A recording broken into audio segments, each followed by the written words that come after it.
Hello, everybody. Welcome. I want to start out this presentation by teaching you all something that you might already know. It's called the fail wave. So the concept behind it is if I make a mistake and I raise my hands like this, you guys all clap voraciously. Okay? So the reason for that being is that I believe that making failure is how you learn really well. And this lesson, I am going to possibly fail because we are going to try something brand new that I've never done before. Part of making these presentations, what's hard is like, how do I make it funny? How do I make it fun and interesting? So I thought, well, why don't we just do an improv? Why don't I get a suggestion from you guys, and you guys are going to make it fun and interesting. So actually, and before this even starts, I'm going to use the fail wave here in a second. So I teach Java. That's what I'm going to be teaching here. And I'm going to show you JavaScript. And that is a common problem misnomer of like, oh, I know Java because I code on the browser. No, that's not the case. So Java is a completely different language, but I'm going to be showing you JavaScript. So we failed a little bit. However, the application that is up here is written in Java. There's a backend running. It's a Spring MVC application, which you will see sometime in the future in our library. And if I could just get a suggestion of a person, place, or thing that we could learn with today, I would appreciate that. Anything? Godzilla, here he comes. So let's get started. Okay, so we have learned 0 things today, thanks to Godzilla. I'm going to keep track of what we learn today as we're going through this. We've got tweets, and I am going to also, the Google search results here, these are all safe searched. These images are all safe searched. The tweets are not. So I apologize if the internet is not friendly or embarrasses me in front of all of you. But we can delete those as well. So what I want to start with is we're gonna start a counter here, and we're gonna count everything that we learned. And I figured maybe since we're doing everything improv, let's do a little game. If you want to participate and win a free T-shirt, go ahead and tweet "I am learning with Godzilla" at Treehouse. And I think that I'm going to learn 40 things, 30 things, 10 things, and we'll do Price is Right rules. So below, right? You can guess the $1. We might learn one thing. And let's do that. Let's learn one thing. So I want to show off the Chrome web tools, web developer tools, which are going to be super handy as you're developing web pages. And they work on any web page. And there are other tools. Firefox has one, Safari has one, but we're specifically looking at the Chrome tools. And I've got a list here. When I went to build this lesson, they had added like 30 new features, which I'm stoked to show off. So let's go ahead and get started. I'm going to go ahead and I'm going to look at one of these Godzilla pages here to get inspired. Let's see. Let's go to the actual Godzilla movie page over here. Come on. And wow. All right. So if you see a page and you are inspired by how it works or you're interested in how it works, one thing that you can do is if you are on a Mac, you can press Command-Option-J, or on a PC, you can press Control-Shift-J. So I'm going to press Command-Option-J on my Mac. I'm going to pop up this web developer tools here. And what I wanted to show off is here you can see all the different elements that are here. And you can also, if you click onto them, you can see what styles are applied to them. So if you're familiar with CSS, you can see that over here they have some different elements. I'm inspired by the color, the background color of the body, actually. So let's go over here to where this background color is and see if I can't grab that color. I don't know why it's not letting me. 191919. So I'm going to make our web page look just like that. Not permanently, but just temporarily, because you can move around and you can play with different options. So I'm going to jump over back to our Godzilla page, And I'm going to, again, I'm going to press Command-Shift-J, or Command-Option-J. And I'm going to go into our styles over here, into the body tag. And I'm going to go ahead, I'm just going to click, and I'm going to change this background color here, and I'm going to make it 1919. And there we go. So now we have a black, we've changed the CSS there. So we have learned one thing. So those of you who guessed one, you're now out of the running.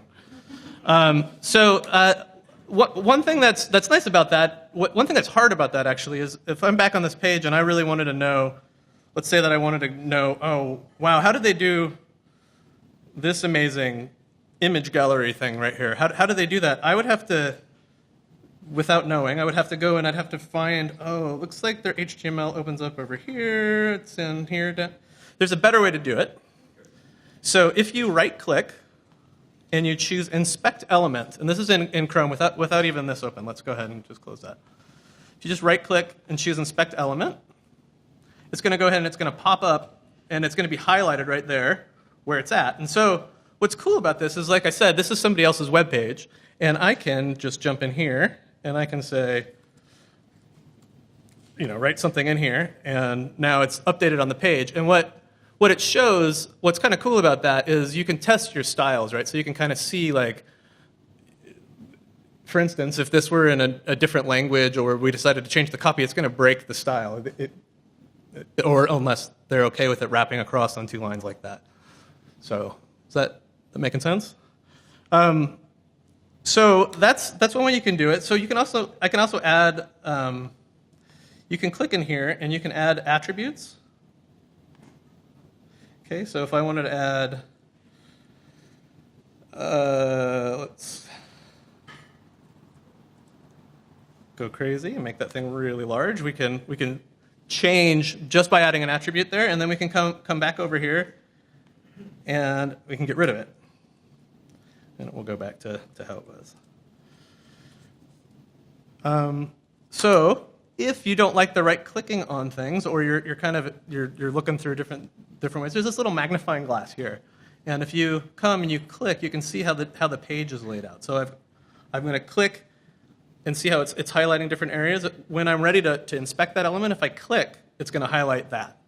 Okay, so that's the little magnifying glass thing there. So let's jump back over here and let's increment our counter a little bit. We are now up to 5 things. Thank you, Godzilla. And I want to show you that not only can you edit and add attributes, but you can also actually add HTML.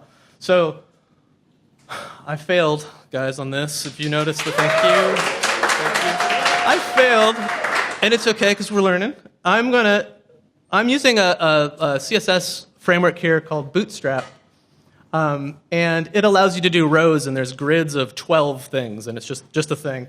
And there are more. Those things are taking up 2 columns each, and it adds up to more than 12. So let's go ahead and edit that and see if we can't figure out. And I'm going to do that by, again, right-clicking and doing an Inspect Element. I'm going to look at this row, and there are a whole bunch in here. So I'm going to go ahead and I'm going to just right-click this, and I'm going to choose Edit as HTML. And now I can come in here, and let's see. So we need 6. Thanks for the math. 1, 2, 3, 4, 5, 6. I'm going to do 5. That is a fail.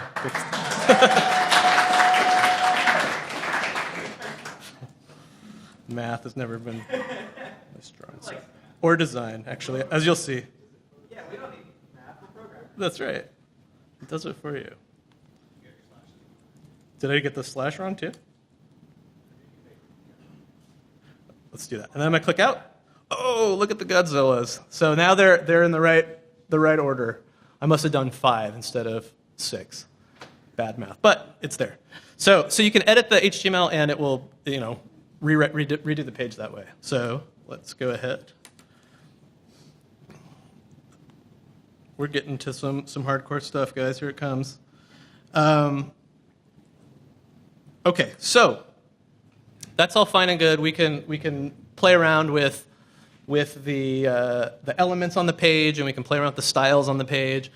But you can also run JavaScript directly, and you have access to this context that's pretty powerful. And so let's do that. So one thing I wanted to show is there is a tab here that's called Console. And this console here allows you to run JavaScript. It also shows all the messages that you have written out. There's a little API which we'll go over in a bit, but that's what these tweets are about here. That's only because this application is refreshing and searching for Godzilla, and I'm writing when there are no tweets available. It writes out no tweets, so that's what's going on here, and we'll go over that here in a second. So this is just a little JavaScript interpreter here. So I can do math. Whoa, I could do math. 12 divided by 2, 6. There we go. All right, so you're in a context right now, and you have access to the window. And the window in JavaScript is the main wrapper there. So if I type this, you'll see that it's the window. And I can also do window, and I can do document. And one thing that I always wanted to show, it's exciting that it has this IntelliSense. So you can kind of just go document dot. And here's everything that you can do on the document. Those are constants. Let's get into the fun stuff. Down here, you can see all the different things that you can do the document. One of the things that I found doing this is that there is an awesome function. I'm going to go to the Treehouse site. Those of you who Team Treehouse, I'm not going to go to treehouse.com because that is a different company.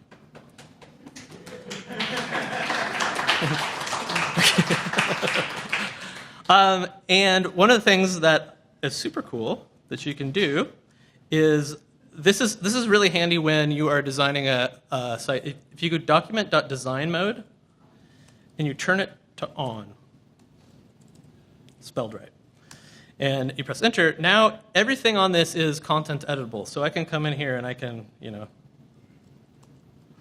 do that, and it's in the font that it's in, and it's really good for when you're in an argument with somebody, like, and you want to go to a Wikipedia page and change it to be your argument. You want to win your argument. Also, when you're trying to impress people and you're like, hey, yeah, check me out. All right? Keep it in mind. All right.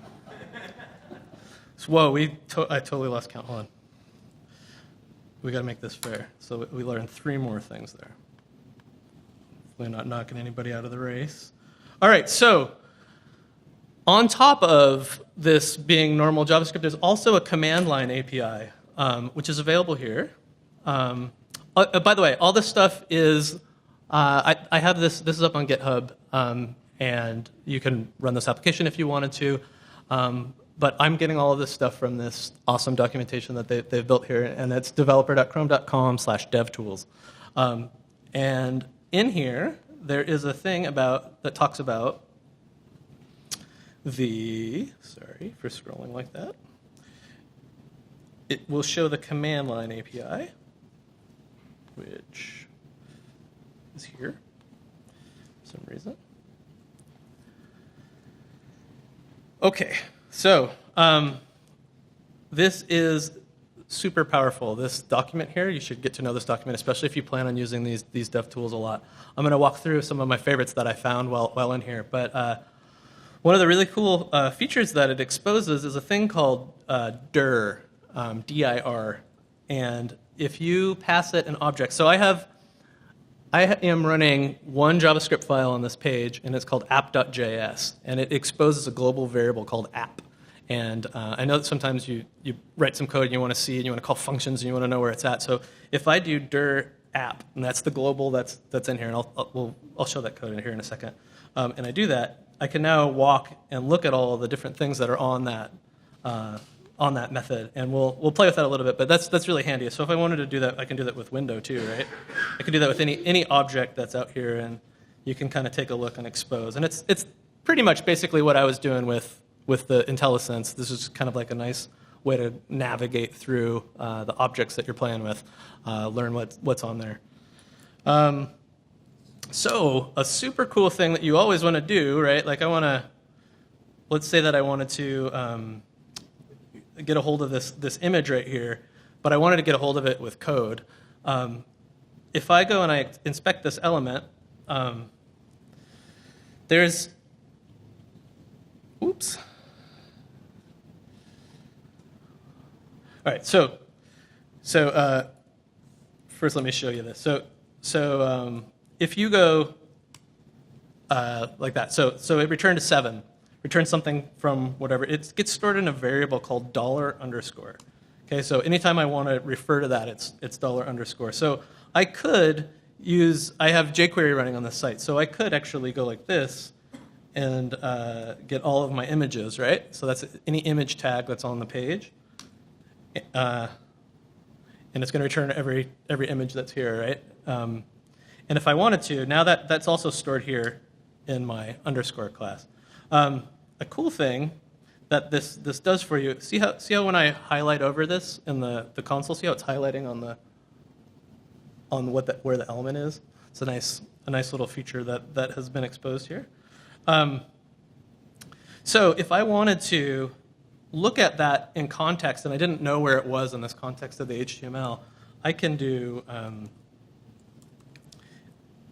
So again, I'm gonna pull out those images from that $_.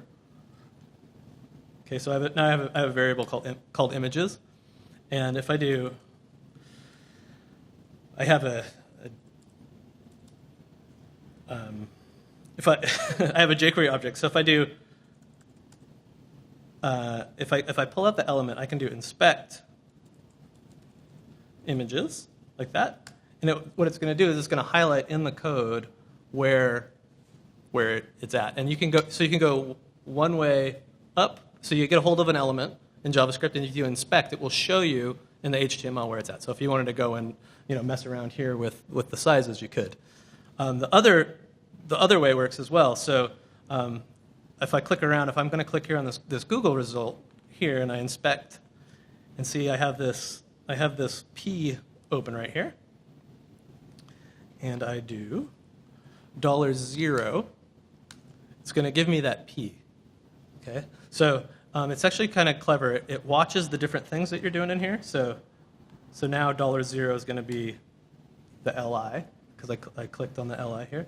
And if I do $1, I can get back to the P, and it goes up to 4. It remembers the last 4 things that you did. So if you wanted to get back to, I wanted to get back to that P, I could just do inspect $1, and it will jump you back there. So it's a way of the two of them communicating. I think it's pretty handy. One thing to note is that, let's see if these guys used jQuery.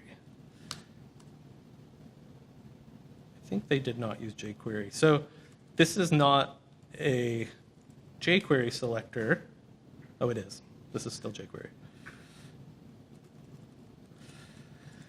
The $sign is always going to be there for you. The Chrome DevTools have overloaded the $sign, and it will fall back to jQuery if it's there. But the $sign will always be there, and it will do the document get element by query selector. So it will always do that. And then there's a $$ that will return a list of them. If that makes sense. That might be a little out there.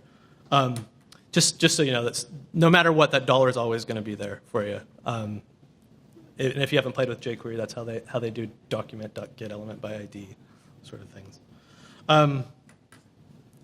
Wow, I have not been keeping track. For those of you who have tweeted, am I going a little fast? Anybody have any questions? A little lost?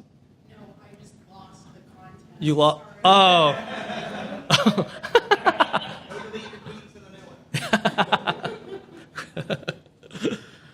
Okay, so that console tab. One of the nice things where you can see that there's a lot of tabs, and we're gonna get into moving all around on all these.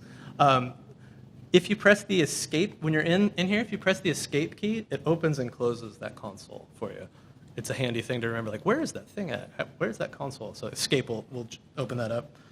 All right, so now we write JavaScript, and the JavaScript breaks. Or we write JavaScript, and we're like, how does that work? And we see somebody writing JavaScript, and we're like, well, that's a really awesome thing that they did. Let's see how they did it. We'll take a look right here at this really simple one that I've done here. I'm going to show you the sources tab here. So sources will show you all of the JavaScript that's loaded onto the page. So let's jump in here, and we will look at, this is the app.js file. I have this blown up, so it's, whoa, what was that?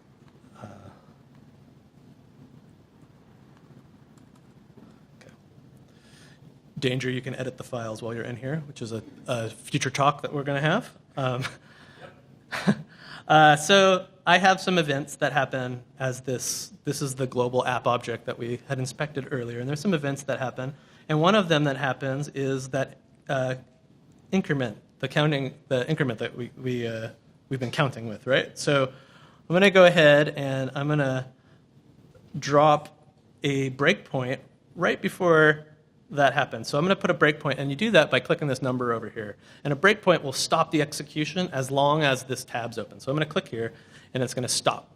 So now, when I click this, it's going to stop.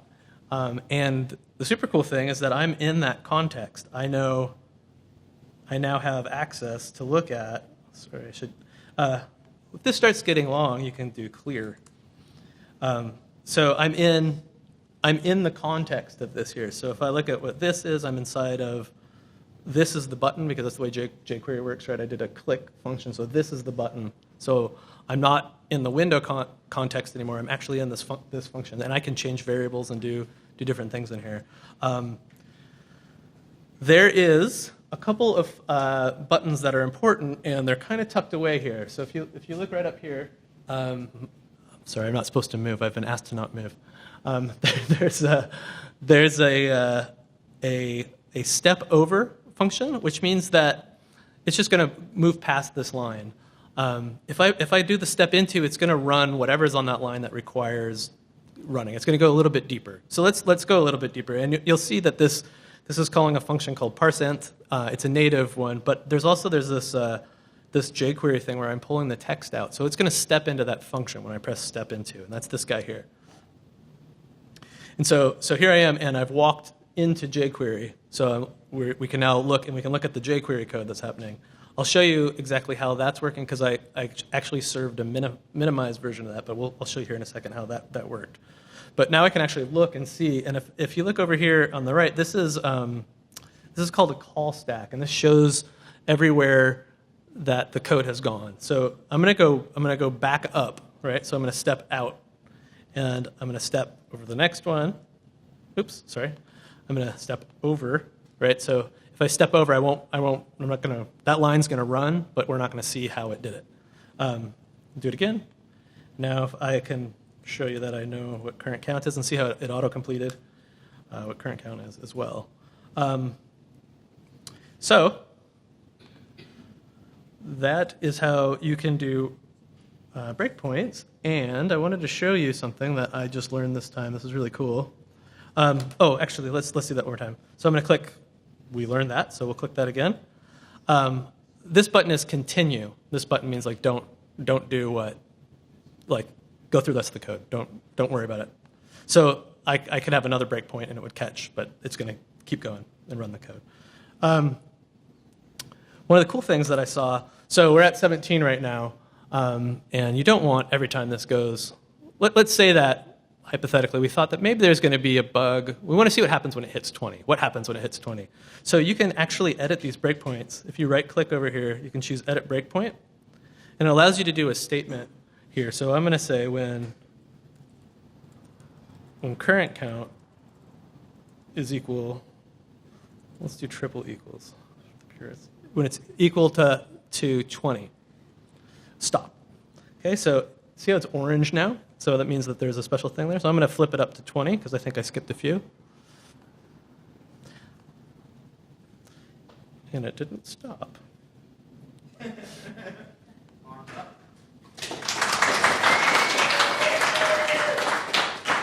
Is it a... Oh. I got burned by JavaScript. Has anybody been there before? All right, so here we go. So I got hoisted. That's what that's called. I was talking about the variable before it was defined. So it was running through that loop each time, and while it was there, it was undefined. So current undefined never is equal to 20. JavaScript. All right, 22. So this is only going to stop. I should have made it 23, huh? Man. All right, so I'm going to increment the learning counter. 22, it doesn't stop. 23, it doesn't stop. 24, there we go. Because this is the line where it gets incremented. So it pulled it out, and then so that's how you can stop on any condition. So oftentimes you'll want to know what happens when this specific thing is happening, and you'll try to just press play and wait and wait and wait. But this is really nice because you don't need to. You set up the condition that you want and run it once, and bam, it's there. Make sense? It's a pretty nice thing.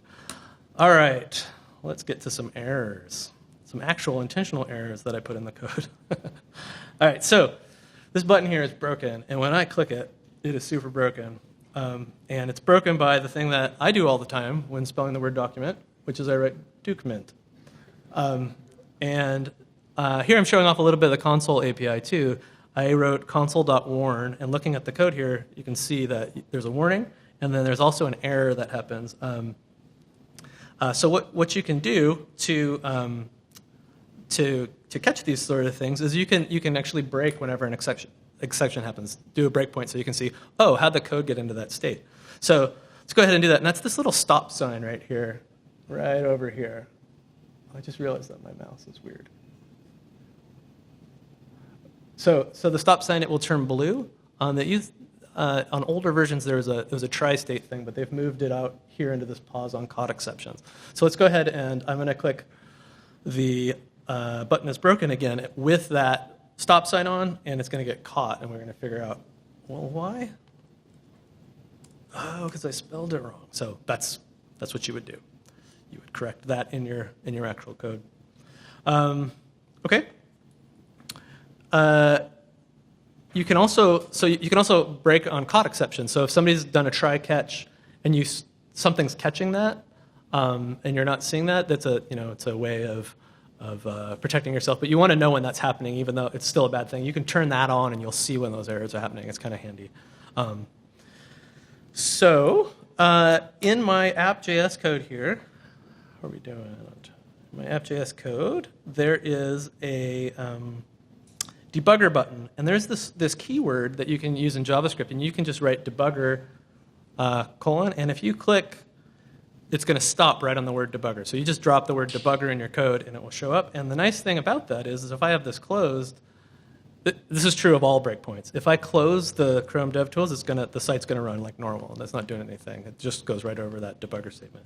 But if I have it open, it's there. I was going to show that there is a case where I'm going to put a breakpoint in here, and I'm going to do continue, and I'm going to do continue, and it just keeps on doing this, right? And if I had another breakpoint down below that I wanted to catch, if I press and hold the button here, it will go to a play, and it will give you 500 milliseconds, which is usually enough to get out of that loop, which it was. So it's a quick release of the play button there. We doing all right? Everybody okay? Any questions? No? All right. I am going to show... I'm going to show down here because we haven't looked at these yet, and I don't know if they're safe. So I'm going to show there's these... oh, you can't read? That's really bad font work that I did with the Godzilla site, isn't it? I stole that from them. I'm going to bring it back to white. I wrote some code here that is just going to generate some generic comments from Treehouse teachers here on staff. And let's just watch it go for a little bit. It's kind of a random timing, and Kenneth isn't in touch with his feelings. All right, so let's assume that we didn't know how this code was working, and I wanted to say, whoa, what is making all these new elements get added onto the page? You can come here. So I've stopped it. It takes a couple seconds to stop.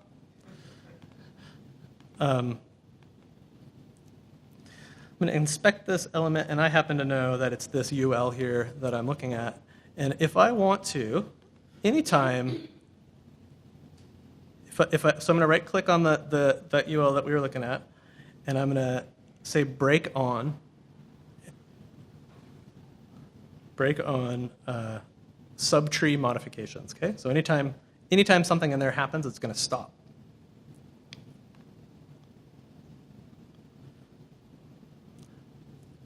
So it's paused now, and you'll see that here that there's a call stack, and we can walk through our call stack and see here it says jQuery. We probably don't want to get in there. It says jQuery. Probably don't want to get in there. Ooh, there's some code.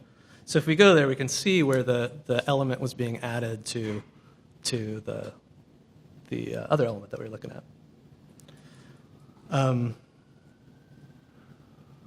think I've got about 3 left here. I think we're getting close. How are we doing? Can we do 5 more minutes? Pretty okay with 5 more minutes? Okay. I want to show off something that is also very handy. So this is very handy.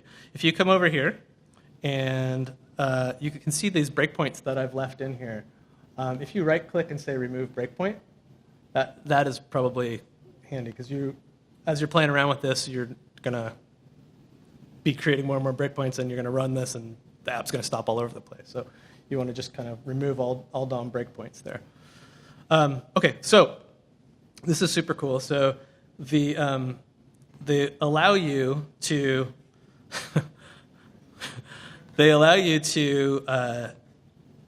break when an XHR or an AJAX request is happening.